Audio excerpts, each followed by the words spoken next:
Selamat malam saudara yang dikasihi Tuhan. Hari lepas hari kita lewati. Malam ini renungan malam hadir ke ruang dengar Anda. Dari Pendeta Dr. Erastus Sabdono dengan tema Belajar Beriman dengan Benar. Bersama saya, Yohana Ibrahim. Saudara, orang yang sungguh-sungguh belajar beriman dengan benar pasti dapat menyadari bahwa ternyata memiliki iman yang benar itu tidak mudah. Sulit. Firman Tuhan mengatakan, iman tanpa perbuatan seperti tubuh tanpa roh. Perbuatan apakah yang menunjukkan imannya? Atau perbuatan apakah yang berkualitas sebagai ekspresi atau perwujudan iman?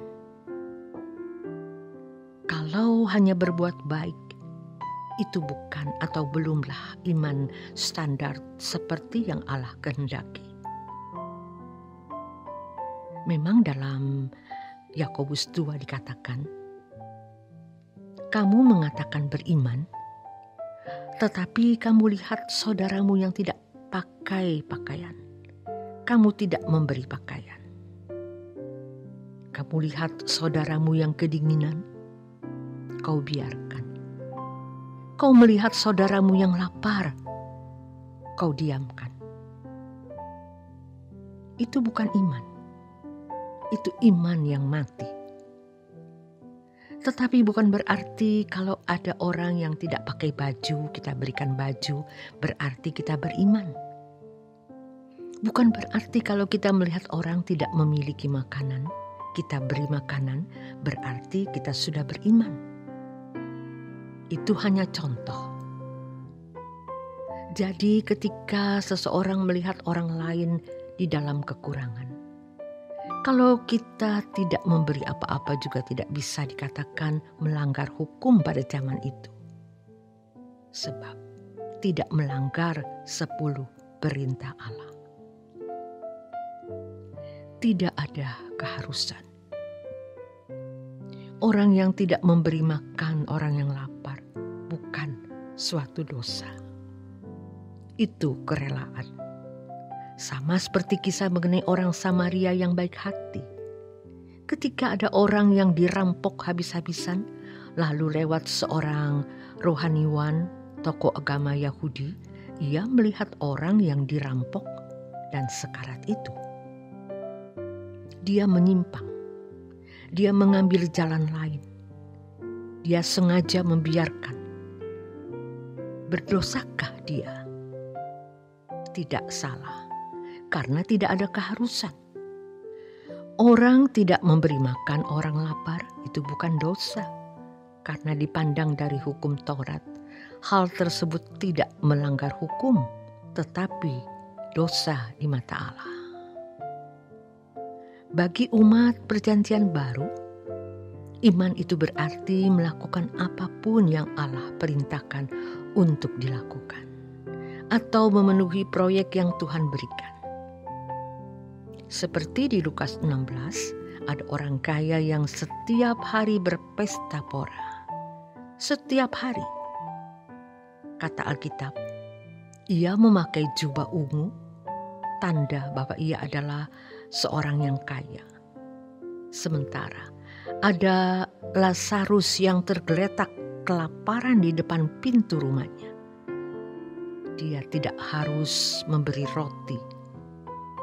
Dia kenal Taurat, sebab ketika dia sudah mati, Abram berkata, di bumi ada Taurat dan ada hukum. Jadi dia tahu Taurat, tetapi tidak memberi makan orang lapar. Bukan berarti melanggar Taurat. Itu proyek. Dia tidak melakukan proyek itu. Itu berarti tidak beriman. Jadi, kalau kita diberi proyek misalnya orang yang tidak punya pakaian, kedinginan, dan kita tidak memberinya pakaian, itu berarti kita tidak beriman. Tetapi bukan hanya satu kali kasus itu. Masih banyak kasus lain yang Tuhan akan berikan. Ketika kita lihat orang lapar, kita tidak memberinya makanan, memang secara hukum tidak berdosa, tetapi berarti kita tidak beriman. Memang bukan berarti kalau ada orang lapar dan kita memberinya makanan, berarti kita sudah beriman. Belum tentu, karena itu baru satu proyek. Beriman itu artinya sampai akhir kita melakukan apapun yang Tuhan percayakan kepada kita. Satu Lazarus Tuhan kirim. Kita selesaikan. Kita bantu dan kita tolong. Tuhan kirim lagi Lazarus yang lain. Tuhan beri satu proyek. Kita kerjakan dengan baik. Tuhan beri proyek yang lain. Saudara, dulu ada seorang pendeta yang berpikir kalau satu orang saya tolong, lalu muncul lagi dengan orang lain, capek nanti hidup saya.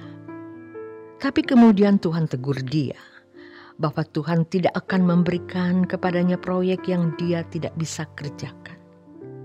Jadi, kalau Tuhan memberi kita proyek, berarti Tuhan pun memberi kita kemampuan untuk menyelesaikan proyek tersebut. Jika kita meresponnya dengan benar, Tuhan pasti akan memberikan kita proyek-proyek yang lebih besar, dan Tuhan pasti melengkapi kebutuhan kita guna menyelesaikan proyek-proyek tersebut. Kita harus mengerti hal ini, bahwa Tuhan akan membawa kita kepada keadaan-keadaan tertentu yang melalui keadaan-keadaan itu tidak dilatih beriman. Bukan hanya menghadapi Lazarus yang harus kita tolong, melainkan juga menghadapi orang-orang yang berbuat jahat, seperti orang-orang yang menjolimi, memfitnah, mengkhianati, mendatangkan kerugian kepada kita. Tetapi kita bisa melewatinya, bisa melakukan sesuai dengan kehendak Allah.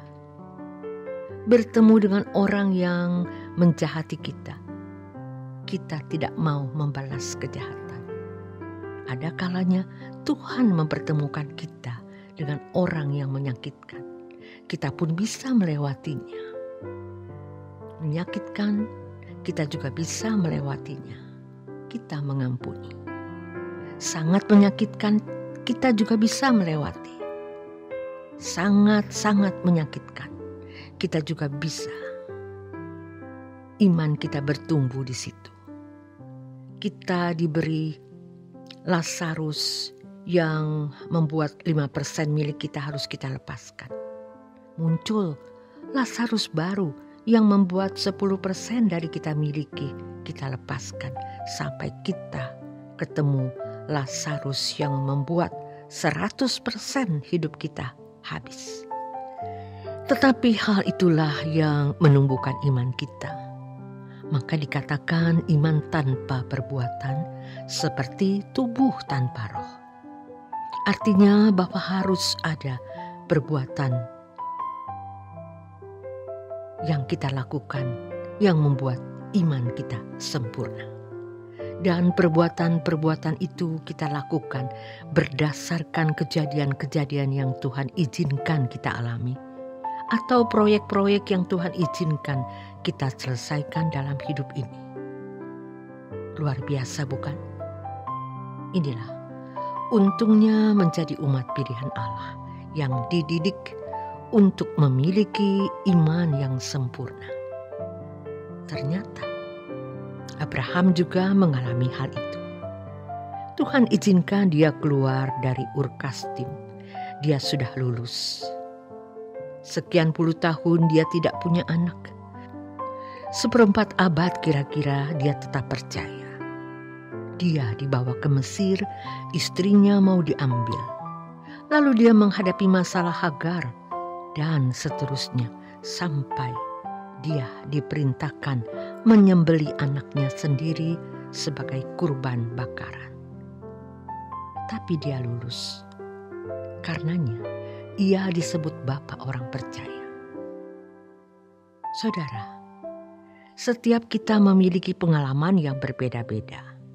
Tetapi pada intinya, dalam pengalaman yang berbeda-beda itu, kita harus sungguh-sungguh bisa menyelesaikannya, bisa melakukan kehendak Allah. Jadi kita sekarang mengerti apa maksudnya perbuatan itu. Iman tanpa perbuatan seperti tubuh tanpa roh. Oleh perbuatannya, imannya menjadi sempurna. Artinya, bahwa iman itu harus diekspresikan, dinyatakan dalam perbuatan, dan perbuatan yang kita alami adalah ujian-ujian yang semakin hari semakin berat. Disinilah sekolah kehidupan yang kita jalani, dan orang percaya akan memiliki semacam kurikulum yang harus dijalani. Kurikulum yang Allah sendiri sediakan, dan masing-masing orang memiliki pengalaman yang pasti berbeda. Tentu sesuai dengan porsi yang Allah tetapkan. Allah sediakan pada masing-masing kita. Bersyukur kalau kita menghadapi banyak hal yang menurut kita menyakitkan dan merugikan. Karena sebenarnya di balik itu ada pelajaran-pelajaran berharga yang Tuhan berikan. Jangan mengeluh dan berkata, orang lain tidak mengalami begini. Kenapa aku harus mengalami separah ini atau seberat ini? Justru kalau kita mengalami persoalan makin berat, berarti sekolahnya makin tinggi, hasilnya makin bagus, kekayaan kekalnya makin banyak. Tuhan akan membawa kita kepada keadaan-keadaan tertentu yang melalui keadaan-keadaan ini kita belajar beriman dengan benar. Selamat menikmati istirahat malam Anda. Semua persoalan bisa kita lewati. Tuhan Yesus memberkati.